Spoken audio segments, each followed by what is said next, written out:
없어요. 우리 조금만 더 하면 한 두세 강만 더 하면 영업이 끝날 것 같고요. 그 다음에 구매 자재는 뭐 여러분들 매가가 안 됩니다. 그리고 무역도 바로 들어가면 되고요. 정리하면서 봐주시고, 그리고 전에도 제가 계속 얘기하지만 원래 ERP 책이 요약지입니다. 그 요약지를 제가 또 요약한 거예요. 그러니까 여력이 되시는 분들, 2급 하시는 분들은 그냥 제 강의 들으시면서 하시면 되고, 1급 하시는 분들은 강의만 들으시면 안 되고 교과서까지 꼭 봐주셔야 됩니다. 왜냐면 중간에 새어나가는 부분들이 이론에서 있을 수밖에 없는 거거든요. 자, 그러면 가격 결정 및 수주 관리 한번 알아보도록 하겠습니다. 이 가격에 영향을 미치는 요인은 이전 강의에서 한 번 더 했었는데, 지금 가격이다 보니까 한 번 더 얘기를 하면 내부적 요인과 외부적 요인이 있다는 거. 내부적 요인에는 제품 특성, 비용, 마케팅 목표가 있고요. 외부적인 요인에는 고객 수요, 유통 채널, 경쟁 환경, 법, 규제, 세금 이런 게 있다. 앞에서도 한번 보셨죠? 앞에서도 한번 보셨기 때문에 체크 한번 해보시고요. 바로 2번으로 내려가겠습니다. 가격 결정 방법입니다. 비용을 고려한 가격 결정 방법인데, 여기서는 여러분들 의외로 시험 문제 많이 나옵니다. 그래서 이 비용을 고려한 가격 결정 방법에는 우리 책에는 뭐가 나오냐면 원가 가산에 의한 가격 결정 방식이라고 되어 있어요. 원가 가산에 의한 가격 결정 방법.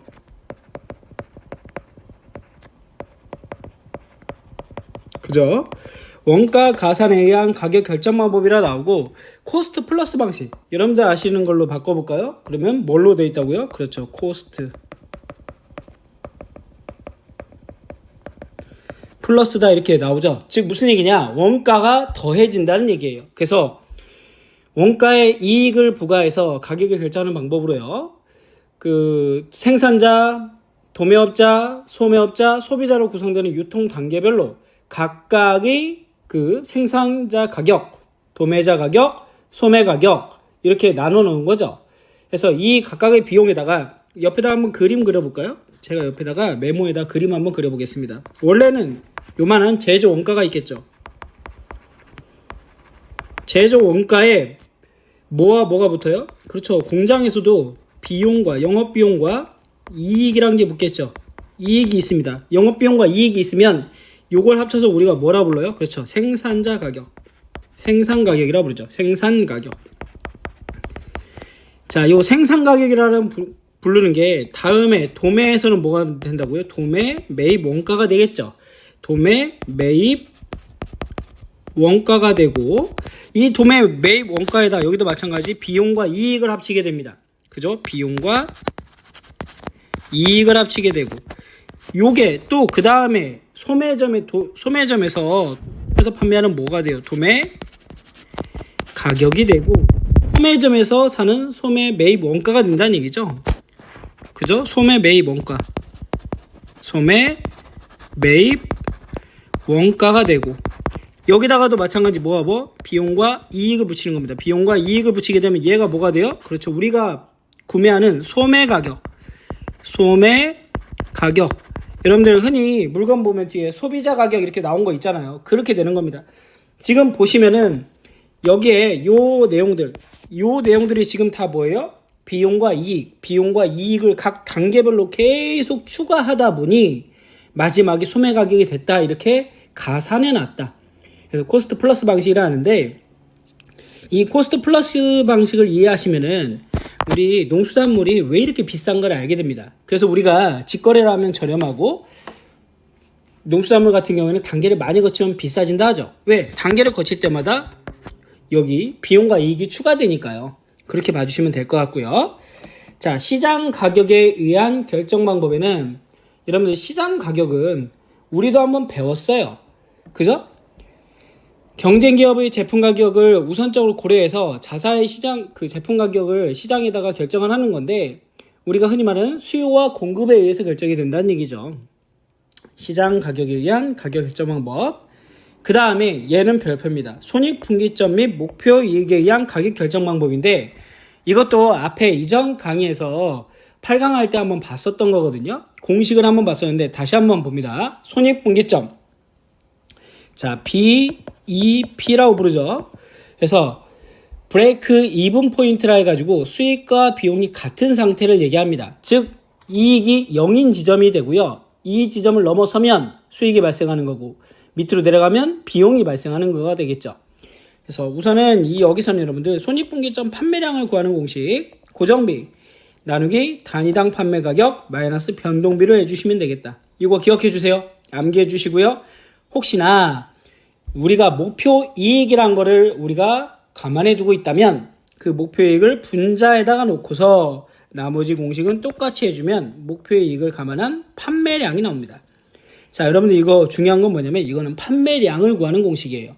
이 판매량에다가 결국엔 뭘 곱해줘야 돼요? 그렇죠. 개당 단가를 곱해줘야 우리가 알고 있는 손익분기점 금액이란 게 나오게 된다. 이렇게 봐주시면 될 것 같습니다.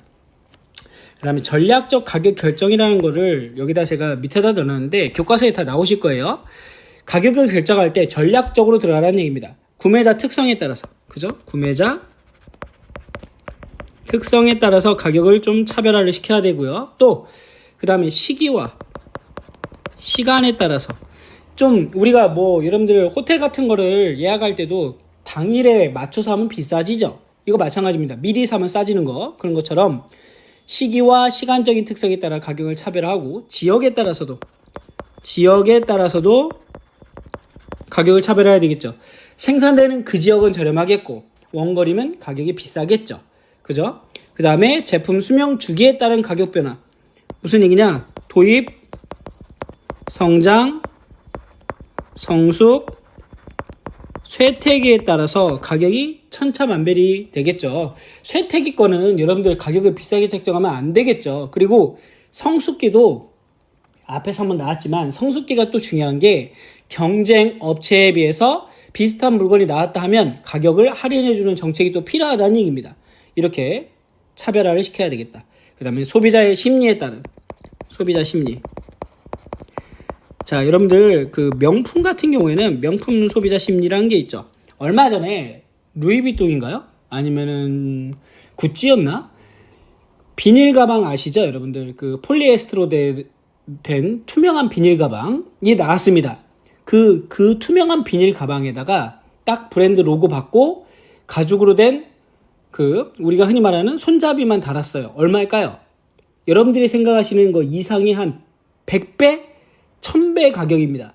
무슨 얘기냐? 200만 원을 초과하는 가격에 판매가 되는 거죠. 200, 600 그렇습니다. 결국에는 걔는 뭐가 된 거예요? 그 브랜드 로고가 달리면서 소비자의 심리를 노린 거죠. 얘는 명품이야 이겁니다. 네가 들고 다니는 이 투명한 백 자체가 명품이야 이거죠. 그러면 그게 안 팔렸을까요? 매진됐습니다. 매진됐어요. 판매 조건에 따른 가격 결정, 이런 다양한 구매 특성에 따라서 전략적으로 가격을 결정해야 된다. 여러분들 명품은 그 할인점에 안 들어가요. 명품은 할인점에 들어가려니 차라리 다른 방법을 선택을 하는 거죠. 할인점에 들어가는 순간에 명품은 명품으로서의 가치가 떨어지게 되거든요. 자, 한번 봤고요. 가격 유지 정책 한번 볼까요? 비가격 경쟁에 따른 가격 유지 정책이 있고요. 리베이트 전략이 있습니다. 자, 여러분들 가격 유지 정책이란 건 뭐냐면 시장에 보시면 경쟁 기업이 서로 다양한 판매 전략을 이루고 있어요. 그래서 여러 가지 경쟁 전략이 있는데 그 중에서 가격을 인하하는 게 가장 대표적인 정책이란 얘기죠. 그 중에서 비가격 정책은 뭐냐? 여러분들 광고, 그 다음에 판매 전략, 판매, 그 다음에 촉진 활동, 판매 계열화라든가 판매 제품 차별화라든가 그 다음에 브랜드 이미지. 또 뭐가 있을까요? 그 다음에 수요에 대응하는 제품 개발, 신제품 개발력, 홍보력, 그 다음에 공급 능력 등등 여러 개가 있을 겁니다. 이런 것들이 여러분들이 비가격 경쟁이라는 얘기예요. 똑같은 가격이라면 빨리 오는 걸 샀잖아요, 여러분. 그래서 쿠팡이라는 게 이슈가 됐던 게 초창기에는 빨리 오는 거예요. 다른 것들도 가격은 똑같았어요. 티몬이라든가 위메프라든가 나머지도 똑같았는데 소셜 커머스 업체에서 쿠팡이 살아남을 수 있었던 이유가 빨리 왔습니다. 그러니까 사람들이 동등한 가격이면은 나한테 뭐한 거? 그렇죠. 유리한 조건인 거를 갖다가 찾아가게 된 거죠. 이게 비가격 경쟁에 따른 가격 유지 정책 중에 하나였죠. 틈새 전략을 노렸던 겁니다. 자, 그럼 리베이트는 뭐냐? 리베이트는 별표해 주시고요. 이 자체가 1급에서는 용어의 주관식으로 나오기도 합니다. 생산업자와 판매업자 간에 또는 도매업자 간에 소비자 간에 일정한 판매액을 기준으로 판매에 도움을 주는 판매업자에게 이익의 일부를 돌려주는 거죠. 이익의 일부를 갖다가 돌려주는 개념인데, 리베이트는 판매 대금의 수금 후에 별도로 환분된다는 점에서 판매 금액 일부를 깎아주는 할인과는 좀 다른 개념으로 가고 있다. 그러니까 예를 들면 얘는 무슨 기능이 있는 거예요? 판매 촉진, 그 다음에 보상, 그리고 통제 기능이 있다. 무슨 얘기냐? 이 리베이트는 엄연히 따지면 우리가 알고 있는 성과금하고 비슷한 제도예요. 그죠? 그런데 얘는 뭐예요? 미리 준다는 겁니다. 미리 준다는 거. 그러니까 예를 들면 성과금은 일이 다 종료가 되고 나면 그동안의 노고를 치하해서 후에 주는 개념이라면, 얘는 미리 주는 거예요. 그러니까 돈을 미리 준다는 개념에서 보면, 자, 그럼 이게 좀 이해가 되죠. 판매 촉진, 그거를 먼저 팔아주게 돼 있습니다. 사람 심리가 자기가 돈을 받은 걸 먼저 팔아주게 돼 있어요. 그러다 보니까 보상적인 개념도 있고요, 통제적인 개념도 있다는 얘기죠. 하지만 리베이트는 불법입니다. 그래서 우리는 알고 계시면 될 것 같고요. 경쟁의 정도에 따라서 여기도 정말 중요하죠. 시험 문제 자주 나옵니다. 완전경쟁시장, 과점시장, 독점시장, 독점적 경쟁시장입니다. 이거 정말 중요해요. 자, 완전 경쟁시장이란 건 뭐냐면 다수의 거래자들이 참여하고요, 동질의 상품이 거래되면서 거래자들이 상품 가격을, 품질 등에 대해 정보를 가지고 있을 수 있어요. 그리고 시장에 자유롭게 진출입이 되는 상태, 완전 경쟁 시장입니다. 그러니까 소비자들이 정보를 쉽게 접할 수도 있고요, 시장의 진입도 유하다는 얘기죠. 일부 제품들에서 대부분 나오고 있고요. 현재가 거의 완전 경쟁 시장이다 라고 보시면 될 것 같고요. 과점 시장은 뭐냐? 소수의 생산자, 여기는 생산자가 소수입니다. 소수가 기업이 시장을 장악하고 비슷한 상품을 생산하면서 같은 시장에서 경쟁하는 상태. 우리나라에서는 이동통신회사 아니면 주유소가 여기에 해당이 되겠죠. 과점입니다. 즉 진입장벽이 상당히 높아요. 자, 그렇게 봐주실 소수인데 독점은 뭐예요? 하나죠, 하나. 완전 경쟁은 여럿이 되겠고요. 자, 무슨 얘기냐? 독점 시장은 한 산업을 하나의 기업이 지배하는 상태입니다. 우리나라 같은 경우는 한국전력공사라든가 옛날에 담배인상공사가 해당이 되겠죠. 높은 진입장벽을 활용해서 장기적으로 초과 이익을 가져가는 거. 그러면 독점적 경쟁시장은 뭐냐? 얘가 시험 문제에 자주 나오더라고요. 시장에 다수 기업이 참여가 다수가예요. 다수가 하는데 틀린 점은 뭐예요? 차별화가 이루어진다는 얘기입니다. 즉 참여 기업들은 각기 다른 디자인, 품질, 포장, 어느 정도 차이가 있는 유사 상품을 만들어서 경쟁하는 거죠. 그래서 뭐 미용실, 목욕탕, 병원 등 서로 간의 서비스를 각각 다르게 해서, 그렇죠, 독점적 경쟁 시장을 가져가는 겁니다. 그래서 요거 경쟁의 정도에 따른 시장 구분 최근에 나오고 있으니까 한번 기억을 해주시면 될 것 같고요. 수주라는 것도 한번 보겠습니다. 오늘은 여기까지인 것 같아요. 구강은 여기까지인 것 같은데, 자, 수주라는 걸 보면은 주문을 받는다는 얘기죠. 그죠? 받을 숫자에 주문 주자거든요. 그래서 고객의 구매 의사를 확인하고 구매 결정을 한 고객으로부터 구체적인 주문을 확인해서 고객이 원하는 조건과 납기에 맞추어 제품이 전달되도록 하는 걸 우리가 수주라고 부릅니다. 그런데 수주에는 이렇게 세 개의 개념이 나오더라고요. 견적이란 건 뭐냐? 첫 거래. 즉 구매하고자 하는 처음에, 물론 제안서가 왔다 갔다 하는데 오케이해서 니네 물건 한번 내가 사고 싶어라는 의사를 밝히는 건 견적부터 시작입니다. 자, 사양과 가격을 산출하는 단계고요. 수주 이전 단계죠.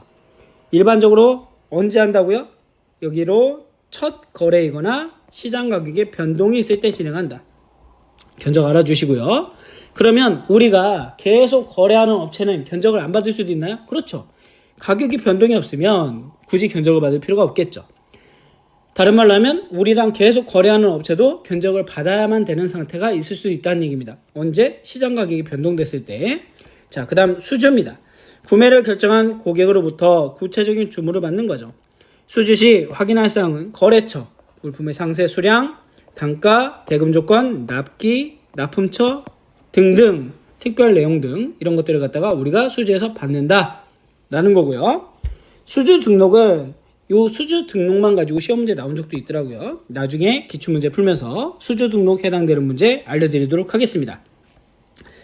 창고에서 재고로 출고가 가능하다면 수주를 등록하고 고객의 요청에 따라 출고가 가능함을 통보해 주는 거예요. 누구한테? 그렇죠. 소비자한테.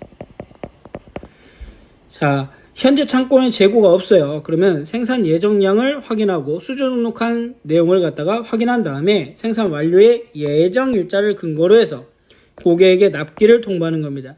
두 번째죠. 첫 번째, 두 번째. 그 다음에 만약에 없어요. 예상이.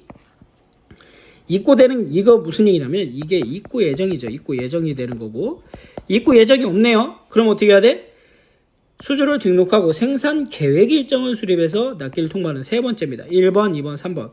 이 순차적으로 이루어진다. 즉, 고객에게 만약에 생산 계획도 없으면 제일 마지막 일정을 알려줘야 되는데 여기서는 어디랑 연계도 되죠? 그래서 생산과 연계성을 가지고 있다. 그래서 우리 PRT, CPM이라고 해가지고 나중에 일정 관리 계획을 갖다 계획 수립 방법을 배우시게 되는데 여기서 가장 느린 경로를 우리가 뭐라 부르죠? 주경로, 주공정이라 부르죠. 이 주 경로를 갖다가 일정에다 알려줘야 된다는 얘기입니다. 이 주경로는 그 시험 문제는 가장 빠른 경로라고 나오는데 알고 보면 가장 느린 경로죠. 그래서 이 경로, 이 일정을 갖다 알려주게 되고 일정이 갖다가 가장 최악의 순간, 우리가 흔히 말하는 머페이 법칙을 고려한 시간을 알려주고 나면 결과가 나올 거 아닙니까? 조금이라도 일찍 나오게 되면 고객들은 고객에게 전하는 거죠. 아, 고객님이 말씀하신 제품 생각보다 일찍 나왔습니다 라고 해서 받게 되면 고객들이 훨씬 반응이 좋다는 얘기예요. 무슨 얘기냐? 며칠에 받을 거예요 라고 해서 미루는 것보단 며칠에 받을 거예요 라고 늦게 얘기한 다음에 미리 받도록 하는 게 훨씬 더 반응을 좋게 이끌어낼 수 있다. 수주 등록 알아봤고요. 자, 9강의 마지막 내용이죠. 고객 중점화 전략인데 여긴 정말 중요합니다. 그래서 고객 중점화 전략을 보시면 교과서에 세 가지가 나올 거예요.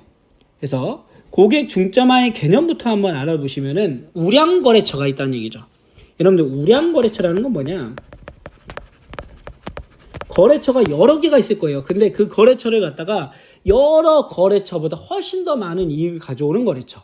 이걸 갖다가 우리가 뭐라 부른다? 우량 거래처라고 부릅니다. 그러니까 이 거래처를 갖다 집중 관리하면 나머지 수익이 조금 나오는 거래처를 관리하는 것보다 훨씬 더 많은 수익을 가져올 수 있겠죠.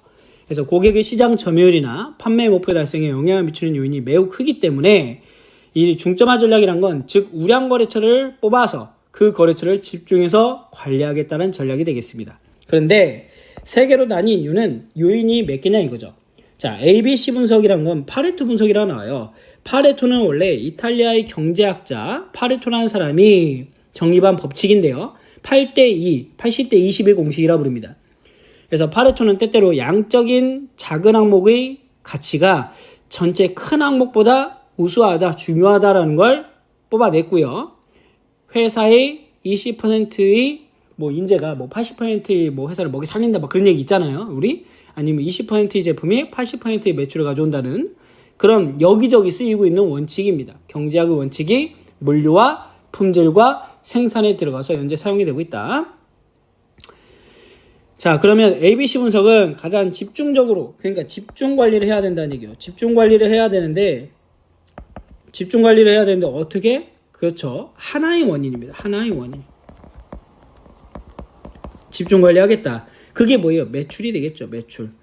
매출이 된다. 그래서 ABC 분석은 집중적으로 관리해야 될 거래처나 고객이 어디에 있는지 분석을 하는 건데 가장 중요한 거래처와 고객을 매출에 의해서 A급, B급, C급으로 나누고 A급을 주요 대상으로 관리하겠다 이 뜻입니다. 그 다음은 B급, 그 다음이 C급 이렇게 넘어가겠죠. 이게 A급, B급, C급으로 나눠서 중점 관리하겠다라는 겁니다. 여기서는 뭐예요? 요인이 하나죠. 하나. 자, 그러면 매트릭스 분석은 말 그대로 이원표라고 부릅니다. ABC 분석은 중점 관리 대상이 우량 거래처나 고객을 선정하는데 판매 실적 하나만 가지고 판단을 한다면 우량 거래처나 고객으로서 다른 조건들, 경쟁력, 판매 능력, 성장 가능성, 아니면 여러분들 그 채권에 대한 내용들, 아니면은 신용도 등등등 여러 개가 있겠죠. 그런 요인들을 못 봐요. 그래서 판매 실적 플러스 알파 하나를 더 보겠다는 얘기입니다. 그래서 파레토 분석보다는 조금 더 넓게 분석을 하겠다는 얘기죠. 그래서 우량거래처라 고객을 선정하기 위해 두 개의 축, 즉 가로축과 세로축으로 나눠서 매트릭스를 구성해서 우리가 판단을 하겠다라는 겁니다. 그래서 이걸 우리가 뭐라 불러? 매트릭스 분석 이원표라고 부른다. 그래서 얘는 여러분들 포인트가 뭐예요? 두 개의 요인. 여기가 포인트가 되겠습니다. 자, 거래처 포트폴리오 분석은 고객의 거래처의 가치를 하나 두 개로 판단할 수 없다는 얘기예요. 그래서 한두 개로 요약 분석하지 않고 세 개 이상의 요인을 분석해서 위에서 얘기한 것 중에 세 개 이상의 요인을 분석해서 그 요인에다가 또 뭘 주고? 그죠? 가중치를 두어 분석하겠다는 얘기입니다. 그래서 다면 분석을 해가지고 그 범주별로 전략을 세우겠다 이 뜻이거든요. 그렇게 하는 건 우리가 거래처 포트폴리오 분석입니다. 암기할 게 많죠.